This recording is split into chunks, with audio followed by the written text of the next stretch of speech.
beautifuls, I'm back again doing a round 2 of today's makeup lessons. Today's video is just going to be another video over contouring and highlighting. I'm going to try to make this one a little bit quicker so you don't have to go through all the steps and you can understand what I'm doing and you can accentuate all you got real quick.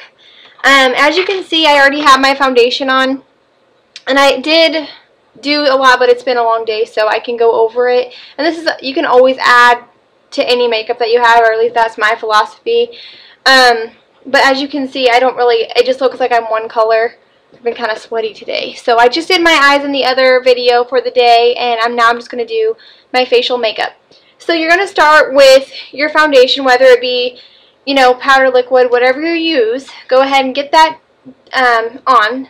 So I do have a video for that. I'm probably going to make another one, but as you know, just go for that. And it's going to create a flat color, as you can see here. I have pretty much one color. Besides, you can see a little bit in my cheeks from earlier, but not too bad. I'll show you how we can work with it. First and foremost, you're just going to get, I have a contour palette. You can use bronzer, blush, and highlighter, but this is a very, very handy palette I have.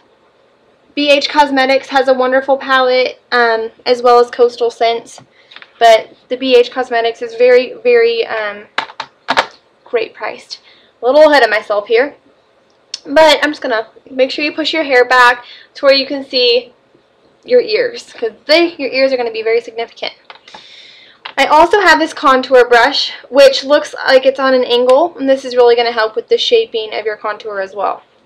So what you're going to do is you're just going to take your contour brush and dip it into the dark brown. This is super dark, and I know it's really scary to most people. You can use your bronzer, even if you only have a matte brown shadow, you don't have a bronzer or a contour, that's fine. A brown shadow will do.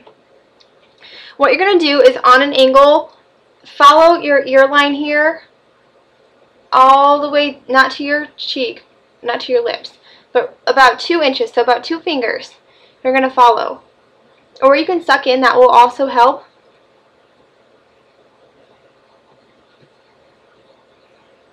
See, and that accentuates where your jawline is.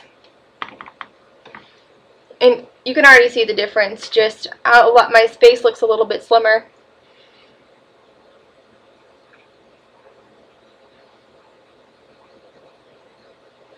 And I know you're thinking, okay, it looks a little uneven, but when we're finished, it's going to be all buffed out. As long as these lines look similar, then we'll be fine. So, yep. Ooh, there goes my lighting. Sorry, guys. It looks a little crazy now, but once we blend, it'll be okay. Then you're just going to go into your forehead. It's going to be kind of dark. It looks pretty dark. I know you're thinking, what in the heck is she doing? But trust me, it'll work. And then you can also contour parts of your nose. So I do like just the sides here. And if you want to, you can do your chin. Just go under your chin. This really helps if you have extra skin like a double chin, or nose if you're doing makeup on someone that does. It'll help diminish that. As you can see, it just gave me more of a chiseled look. So now I look really crazy and I have a million lines. Just kind of buff it in a little bit. And then you're going to take your white powder, and I have a small fluffy brush here. This is what it looks like. You're just going to take your white powder. Either one of these light ones are good. You can use a white eyeshadow if you want to, but try to make it to where it's matte. That'll definitely help. So it's not so shimmery and doesn't look that great if you do it that way. So you just follow under your eyes here.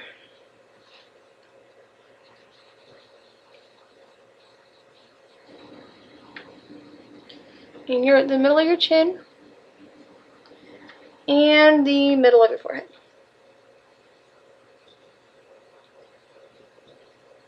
If you want to go straight down your nose, you can.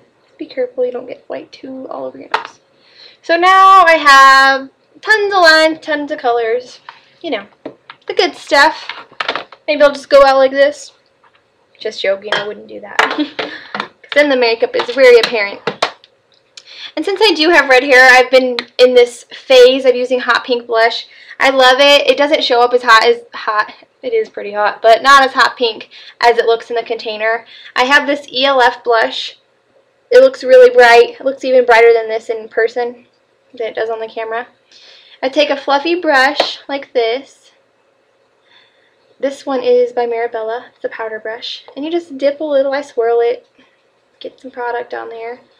And then right in between your contour and your light, you can see that they do touch. There's a line, a very vast line. You're going to take your blush and you're just going to buff it out. So as you can see, it's already completely diminished a bit. And you're just going to keep on buffing. Keep on buffing. Okay, I don't know why I have that song in my head. I haven't even heard it, but obviously that's not the real words. I have a thing for making up songs with songs that already exist.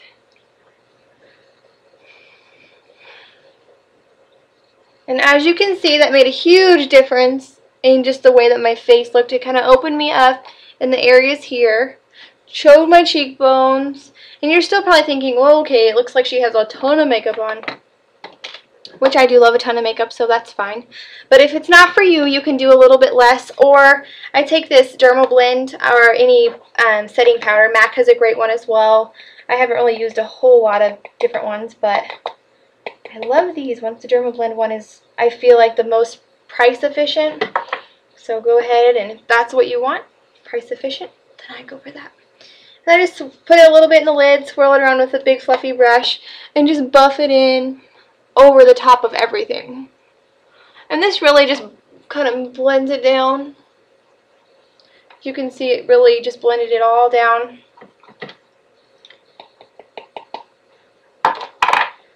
Go over the forehead, and it's going to create more of a matte finish too if you felt a little oily from earlier, from just your foundation, because I feel like sometimes, you know, liquid foundation on oily skin, it just feels really oily, so I always set it with a powder, plus it'll make it last longer.